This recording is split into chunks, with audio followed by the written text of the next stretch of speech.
So, good morning, good afternoon, everybody, to this session 3A, which is on, as announced, on AI and VR. We will actually focus on virtual reality. I'm really pleased to have a great panel for you to listen to what is happening at ASU in the domain of using virtual reality as a new educational tool. Very quickly, an introduction of the panelists. We have Stephanie FWAAS, who is a professor in the School of Ocean Futures, also the deputy director there. Stephanie has a lot of experience in designing learning materials in different domains, and she will present the outline of a course that we are teaching at ASU on virtual realities in the domain of global futures. We have Auryan RATLIFF, who is the director of the Split Lab, and he is also in charge of, he's the creative director of EdPlus, Education Plus, and Dreamscape Learn.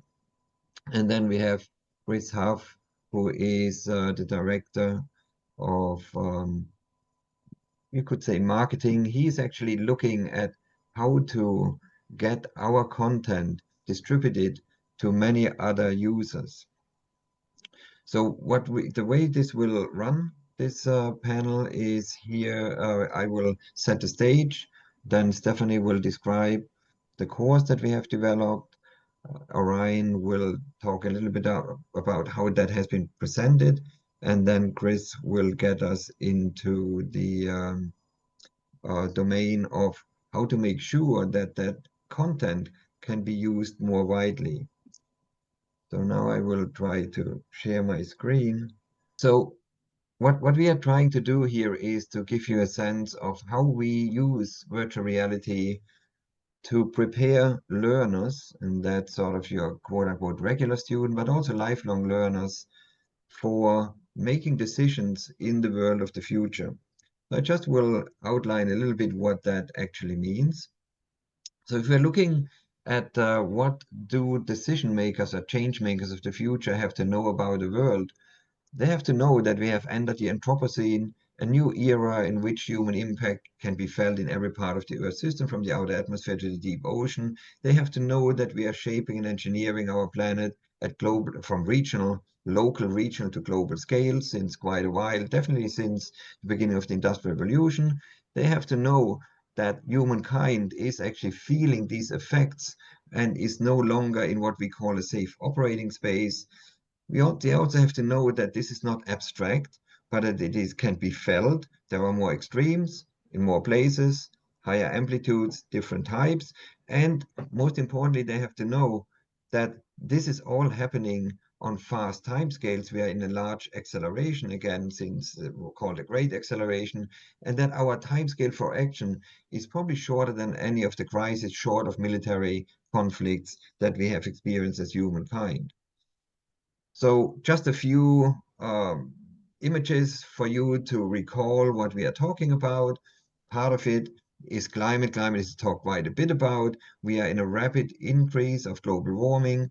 2023, we had a new record in global warming, global temperatures. 24, we had the hottest summer, and we seem to be on a non-linear increase in the in global warming, in the temperature increase averaged over the globe. You see it everywhere, so this is a global phenomenon. So those who make decisions have to understand the global context. And here you can see Brazil, Texas, Australia. This is really around the globe. This summer we have seen floods in Eastern Europe. We have seen a few years ago wildfires in Greece. But then we also had the devastation of an entire city in North Carolina in the US through Hurricane Helene, which wiped out the center of Asheville, about a 500,000 person or inhabitants city in North Carolina. They also have to know that we are not just talking about climate. That sometimes seems to be the main thing that we are talking about. There's also pollution. that and other environmental degradation that we have to deal with. We are soaking our planet in chemicals. We are littering it with plastic across the globe, mostly produced in the northern hemisphere, but the southern hemisphere is often literally carrying the burden of what we are doing. They have to know that it's not just the environment that they deal with, it's also the societal stability or instability. We had cities on fire as a consequence of the killing of George Floyd in Minneapolis. We have the Ukraine war, which is going on since February 24 in 22, and still no end in sight. Since October 7 last year, we have the conflict in the Middle East, Israel, Gaza, it started. We have Lebanon a few days ago, Syria got into turmoil. But beyond the real military conflicts and upheavals, we have major shifts in geopolitics and in administrations. In the US, we just had that. We have France, we have Germany. So there are a lot of these contexts that learners have to know to understand how we can actually navigate into the future. All of this environmental pressure, political and societal instability will lead to more migrants, and we are not exactly friendly to migration these days in many parts of the world. So they have to understand what that means. But they also don't just have to think that we are going from being deniers to being fatalists. What we have to give them as tools moving forward is to understand what can be done. And one of the major question is, how much time do we have? They have to know that we have very little time. We already are underway to, for example, replacing or moving capitals, for example, Jakarta in Indonesia. So we are actually under pressure.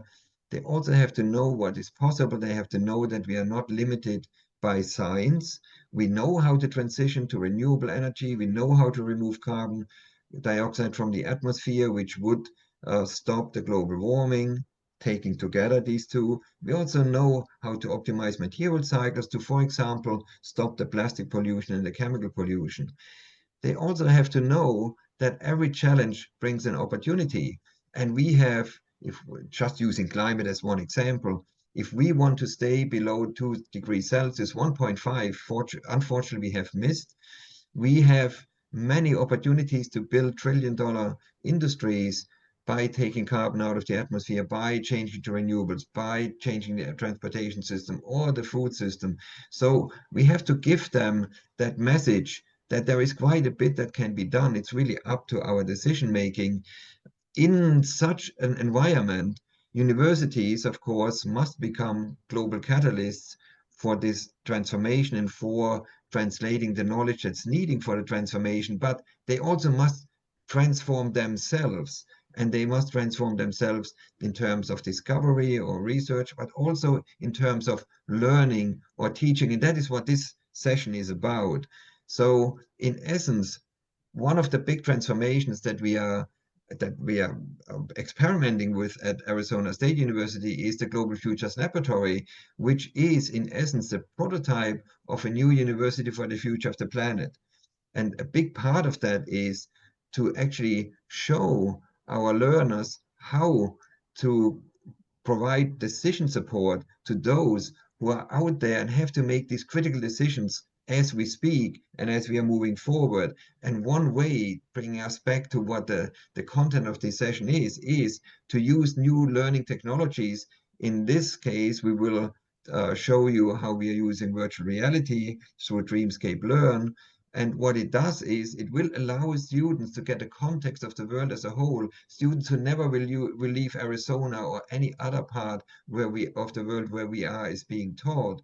It allows them to travel space and time across the globe to understand the world in which they live and the world of the future in which they will make critical decisions. So with that, I will end my setting the context and hand over to Stephanie to tell you about how we are doing that in one of the courses that we have developed. And I will stop sharing so that Stephanie can share her slides. Thank you.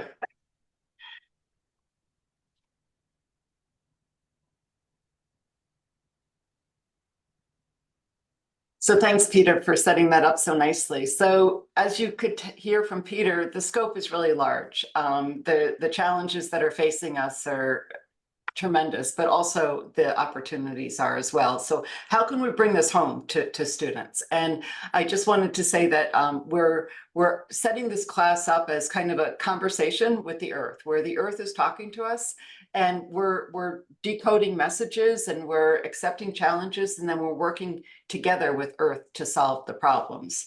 So our target audience for this is general education undergraduates. Also, as Peter said, we need to educate along the entire spectrum from K through Gray, up to lifelong learning. This class in particular is focused on undergraduates, especially first-year students, but it could be used, what we're working on could be used at higher levels as well as lower education levels as well.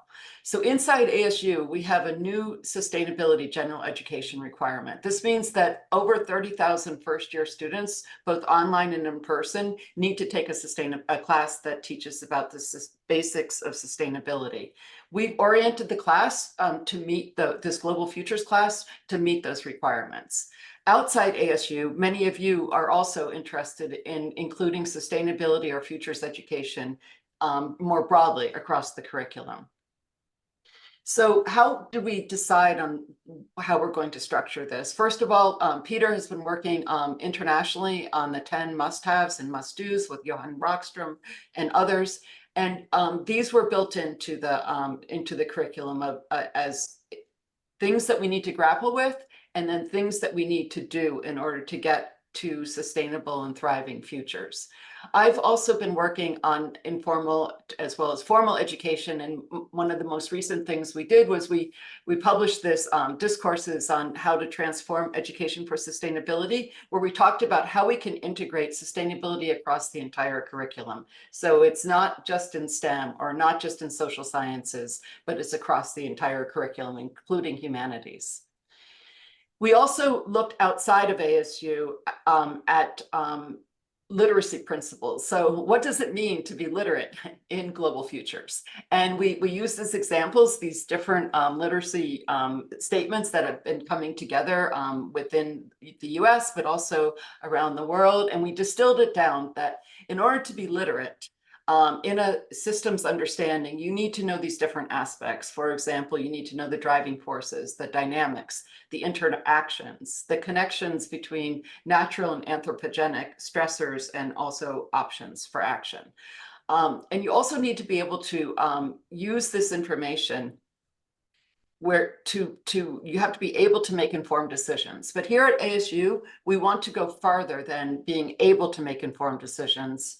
We want to actually help students to envision making those decisions, and how they can co-produce systems with the planet in order for current and future generations to thrive. So built into our curriculum is not just observation and understanding, but it's also response, so that students are motivated to response, and they actually practice making choices on how to make things better.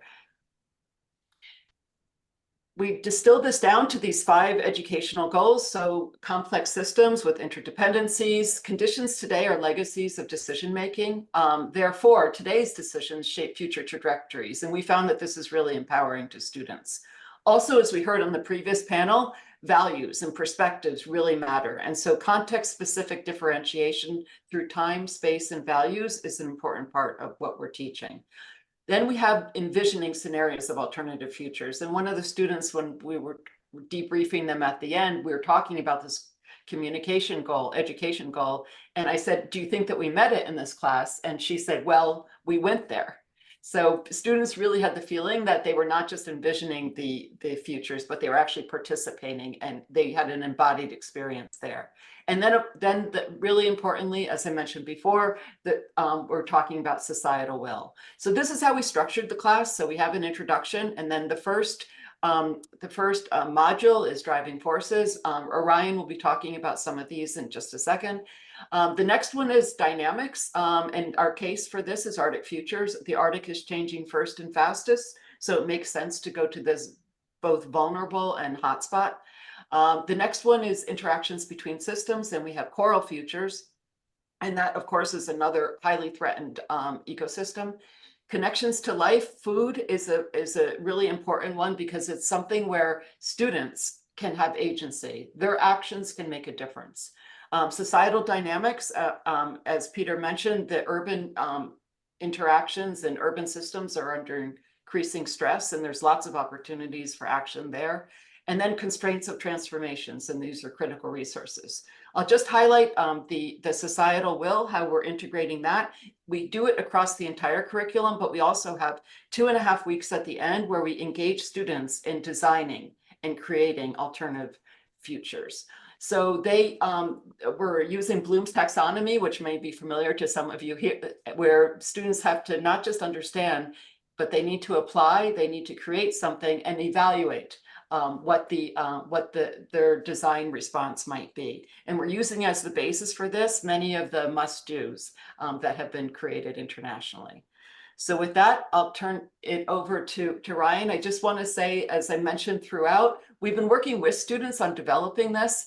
So last year and this year, we ran a workshop where we had 12 students each, where we had students engaged with helping us think through what makes sense in terms of teaching this class, how we can hone the message, you know, what surprised them and what really resonated with them. And we'll be launching the class for the first time at the 100 level, introductory undergraduate level in the spring.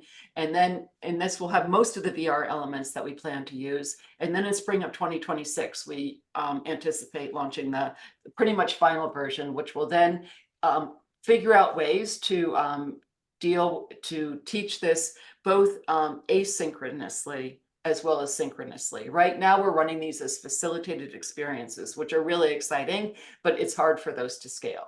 So with that, I'll just stop sharing and I'll turn it over to Auryan.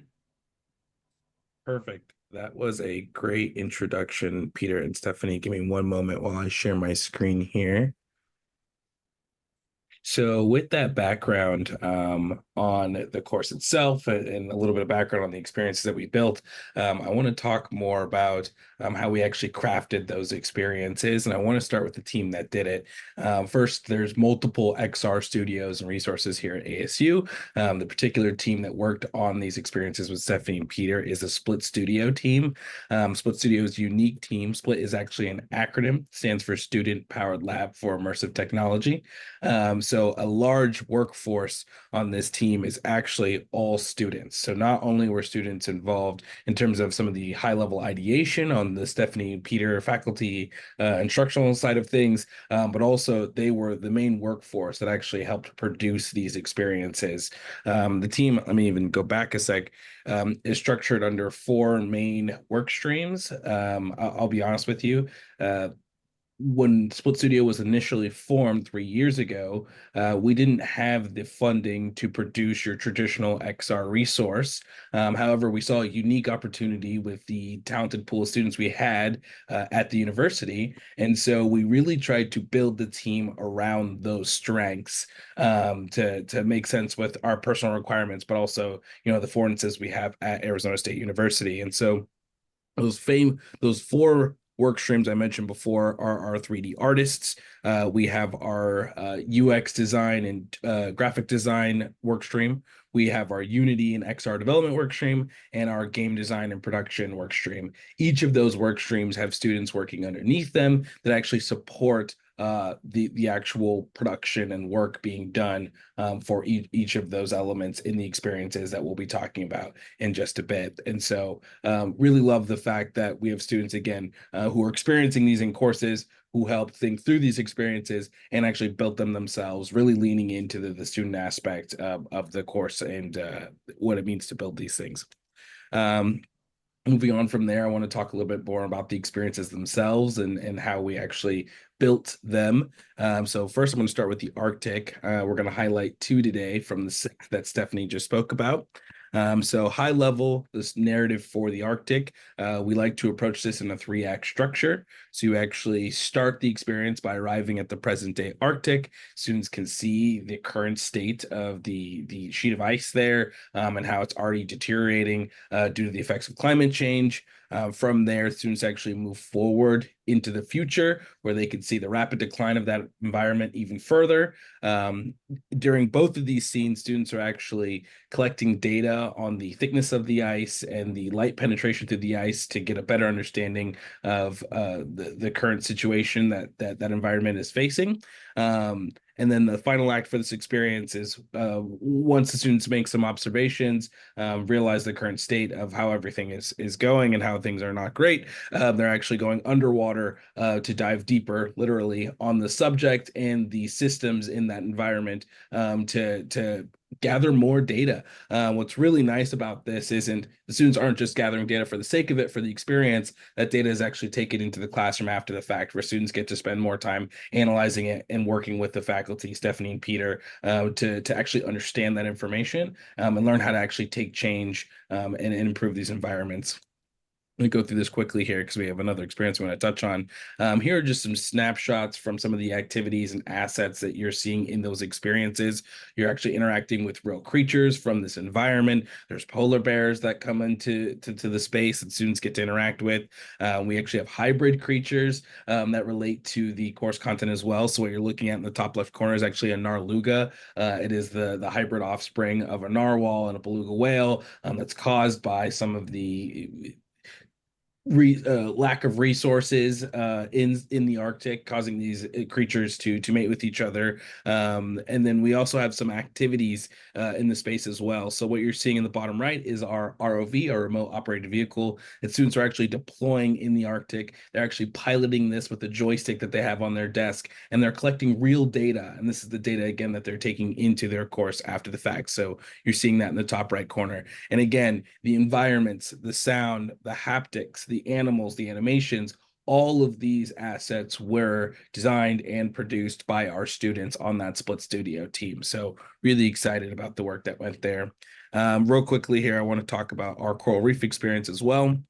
So kind of the 3-act structure for this experience, you actually start in a bleached coral reef off the coast of Hawaii. While you're in that bleached coral reef, you're making some observations. You're looking for any signs of life. During that process, you actually find a few living samples of coral, at which point you're actually transported to a coral nursery where you go through the process of microfragmentation to break that coral down into smaller plantable pieces that can be brought back to that original environment and replanted to bring more life back to the space. And so once they go through that process, that's exactly what the students do. They're going back to that original bleached coral environment. We have an activity there where they're looking for ideal spots to replant that coral to make sure that the coral doesn't meet the same fate as the coral that was planted there originally. And then students plant that, and then using the affordances and the power of VR, we're actually able to move forward in time and actually let the students see the results of the actions they took in this experience. And that coral actually gets brought back to life. You're seeing coral regrow. You're seeing the fish and the animals return to the environment. The water gets a little bit more richer blue. And so students actually get to be agents in the change in this environment through VR, which we're really excited about. Lastly, here we have some, again, snapshots from those experiences in the coral. So students are using a series of cameras and controls to actually search the environment for living pieces of coral. They have specific information on this coral in terms of the environments that they thrive, and then also use that information to, replant these coral after they go through that microfragmentation process. So we have Stephanie and Peter in there facilitating the experience, but we also have these moments of activity and agency for the students as well, where they're actually completing these tasks and going through these processes. So I'm very excited about the blend of immersive, synchronous activities and actual student-driven activities in the experience as well. So with that, I will stop sharing my screen and I will pass it over to Chris. Just one quick comment in the transition to Chris. You probably have seen by now that this is a wonderful experience and collaboration between the designers, between us as faculty who sort of shape the content, but students come in 2 ways. Auryan actually gave us a great overview how students help producing it, but Stephanie and myself, we are also including students in co-creation the content. So it is, because it is future oriented, we really want to have the voices of the young in the design of the course. So students are actually involved on many levels. And now Chris will tell us how that actually works beyond ASU, because it would be great to just have it for ASU. As Stephanie said, already 30,000 students are exposed to that. But we want to have that available for millions and millions, and Chris is the one who does that. Great. Thank you very much. Let me share my screen as well. So I'll get into a little bit of a presentation here as well. It's my privilege to be with you all today, especially with our wonderful partners at Arizona State. I'm Chris Huff. I'm Senior Vice President of Academic Partnerships at Dreamscape Learn. And I just want to tell you a bit about the underlying technology and creative approach that we take at Dreamscape Learn to allow folks like ASU to create the amazing experiences that they have. So here is how we see ourselves. Our mission as a company is to partner with educators, and our goal is to deliver transformative educational experiences, however that's defined by our partners. And we do that by blending together three qualities in the right combinations to get those results. First of all, we focus very much on an approach pedagogically that focuses on education through exploration. This is a vision that Arizona State has had for many years. And the idea is to take students out of the classroom environment where they're purely memorizing facts and taking tests, and rather put them in situations where they feel like they are a scientist or a researcher or a biologist, actually undertaking these experiences in as realistic a situation as possible. The second element that we bring to the table is what we call cinematic engagement techniques. It really involves the power of narrative, of character development, of storytelling, of music, and of amazing sensory experiences. And all of that is designed to create a much higher level of emotional connection between the student and the material. So in other words, it's great to be in the story pedagogically, but it's another thing to really care about it. And the whole point here is the more we can get students to care, the harder they're going to work to master complex topics. Finally, the last thing we do is we deliver these experiences in some amazing advanced virtual reality and haptic environments. You've heard some of the folks talk about that already. We love the technology, but to be honest with you, it's about more than just the headset. It's the combination of the pedagogy, the emotional connection, and the headset that we believe is what really triggers these transformative outcomes. The vision for this company really came from two leaders in their respective industries. So one is Michael Crow, who's the president of Arizona State University. He's been there for more than 20 years. I believe ASU just got recognized for the 10th straight year as the most innovative university in the United States. Michael's had a vision for a long time about new approaches to teaching, ways to get students through more complex topics that didn't come from necessarily the strongest academic backgrounds. Walter Parks is maybe not be a name that you know, but you definitely know Walter's work. He's sort of a legend in Hollywood. He started as a screenwriter. He then partnered with Steven Spielberg and his production company, and then together they co-founded DreamWorks Motion Pictures with some other film industry leaders. And then Walter ran that studio for more than a decade. So Walter has produced more than 40 feature films and documentaries, won Oscars, but mostly is a believer in the power of story. And I think what's interesting is the two main drivers of this organization really did not come at it primarily from the technology standpoint. They came at it from the power of story and the power of experiential pedagogy, and that's really how we see ourselves today. We are working with a number of schools besides Arizona State. We were incredibly fortunate to work with them to begin with, and we continue to work with them. But you can see we've worked with a number of leading institutions across the United States and Canada. We're starting to expand a bit more internationally, and would love to talk to you about that if you have any interest hereafter. Some of the products that we've built with Arizona State are pretty exciting. You've seen this group talk about their Global Futures environment. There's another exciting platform that we built called Biology in the Alien Zoo. It's an immersive introductory biology lab curriculum that we developed in conjunction with two professors at Arizona State. Their mission was really to shift from traditional wet labs where there's a lot of focus on skills like pipetting and dissection, which are important in biology, but at the intro bio level, they wanted to focus much more on transferable skills, things like problem solving, critical thinking, data analysis and fluency, teamwork, communication, because they recognize that not every intro bio student goes on to become a biologist. So they shifted the wet labs to the upper level courses and retooled the intro bio curriculum. They wanted to have experiences take place in some sort of ecosystem. So we developed this really exciting environment called the Alien Zoo. The premises that were, there's a gigantic space-based vessel that serves effectively as a giant wildlife sanctuary. And it travels around the universe, collects species that are endangered, but really for purposes of teaching biology, it's an amazingly complex and rich ecosystem with different life forms, environmental factors, food supplies, predators, a variety of things that create really interesting experiences. And so that's really where we put where our experiences take place. The professors that we worked with were very excited because they said, this is really interesting to put students into a brand new world they've never seen.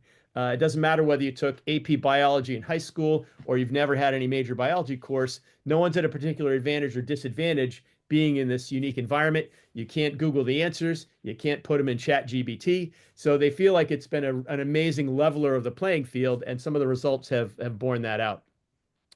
So in working with those professors, they told us, here's how we teach introductory biology over a 2-semester sequence, typically freshman year, for students who are designated to be biology majors.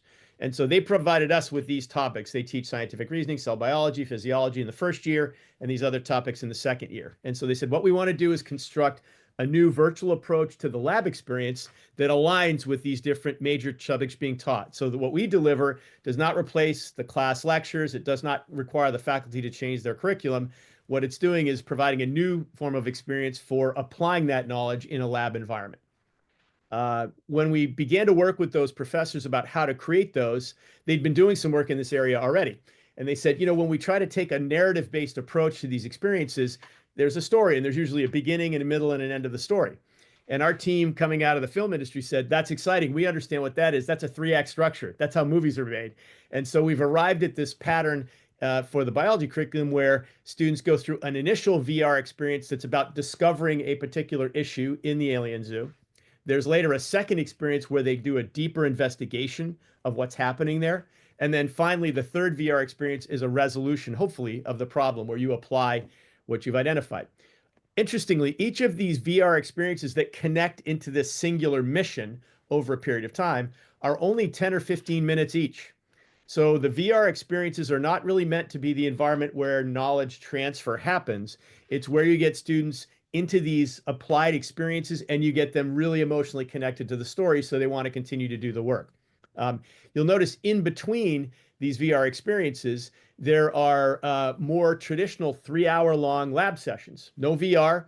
Students in groups of 24, led by a TA, continue to do deeper analysis based on their experiences in the prior VR episode. So in this case, they go in and discover the problem, collect a bunch of data in the virtual environment in the Alien Zoo, and then in the first lab session, they work together and they analyze that data. They try to figure out, why is this happening? The example I'm showing you is from our cell biology lab environment. It focuses on a particular creature in the park called the spotted glider, and they're falling ill. It's threatening the survival of the species. You go in initially, you scan the animals, and you discover they're riddled with tumors.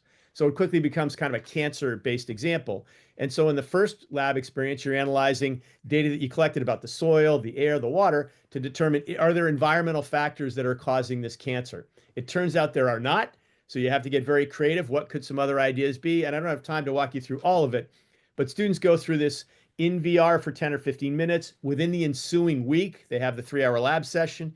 They go back into VR for their second visit, usually about a week after the first visit. They then have a second deep lab experience where they try to determine how they're going to resolve the problem, and they finally go in and apply it. So the elapsed time on the calendar for each of these missions is around 3 weeks. And then at the very end, ASU assigns an individual assignment to each participant, even though they can work in groups during the labs. And they view that as their summative assessment component. So they take a real-world case study. They have several that they assign randomly to students, where they take the concepts learned in the virtual environment and they have to apply them to a real-world problem. Now, in this case, I mentioned it's cell biology. That's sort of a cancer example. So what they do for the summative assessment is they assign each student a case study from a real-world cancer problem, like a lung cancer, breast cancer, ulcers, and the students have to show how they can take the skills they learned in the virtual environment and apply them to something in the real world, which is how the professors are able to validate the students have mastered the content that they're hoping they can. So that's how it's constructed. This initial pilot study that Arizona State University undertook was in the spring semester of 2022. They took between 700 and 800 students. They split the group right before the course started. They balanced it as much as they could demographically, and they had half the students perform the traditional business as usual wet labs in intro bio, and the others did Dreamscape Learn. And they tracked that very closely. They have a research team internally called the Action Lab that did an extensive study of the pilot. They've published a white paper if you have an interest in reading it. There are a number of results, but I'm going to share a couple of important ones with you. So first of all, this is a comparison in the teal colored bars. Those are the Dreamscape Learn students. The dark blue bars are the traditional lab as usual students. And this is showing some of the results of that initial pilot study.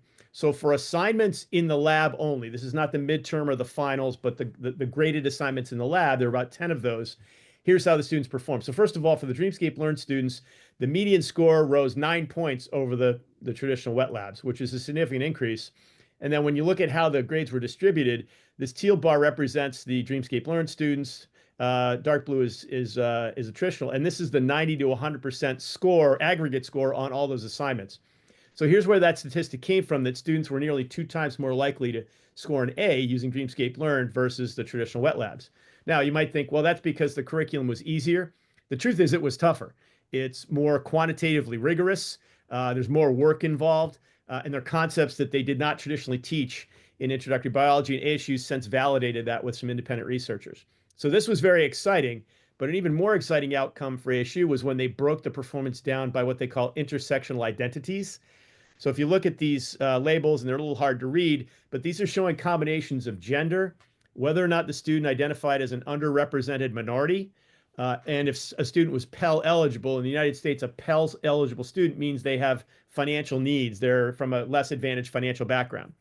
So what this is showing is that for every subgroup within the full class, they were able to show that every student performed better, and in some cases dramatically better. If you look at these pair of bars third from the right, these are male students. They did identify as a minority. They were Pell eligible. This would traditionally be a high-risk group in intro bio at ASU and probably any school. Those are a lot of the students that can't make it through that course because they don't come from a background where they know how to study the right way.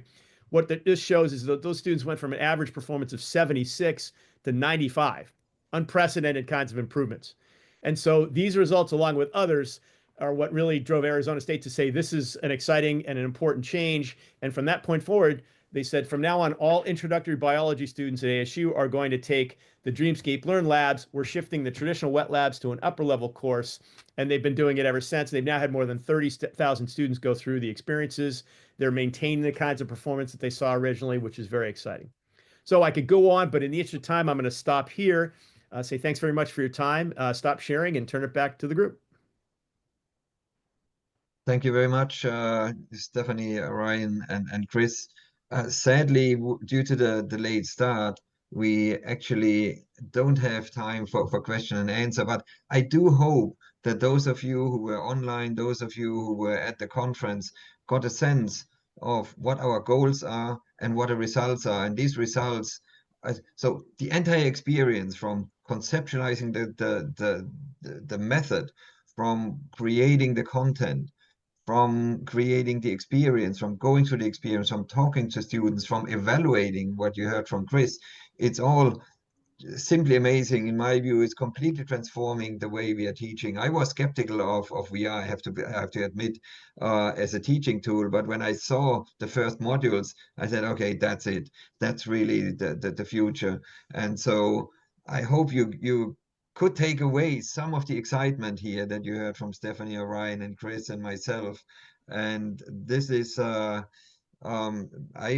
strongly believe that this is one of the major tools of teaching in the future. So with that, thank you all for your attention. Sorry that we didn't have time for question and answers, but sometimes technology is a bit in our way. And with that, I would like to conclude that session. Thank you again.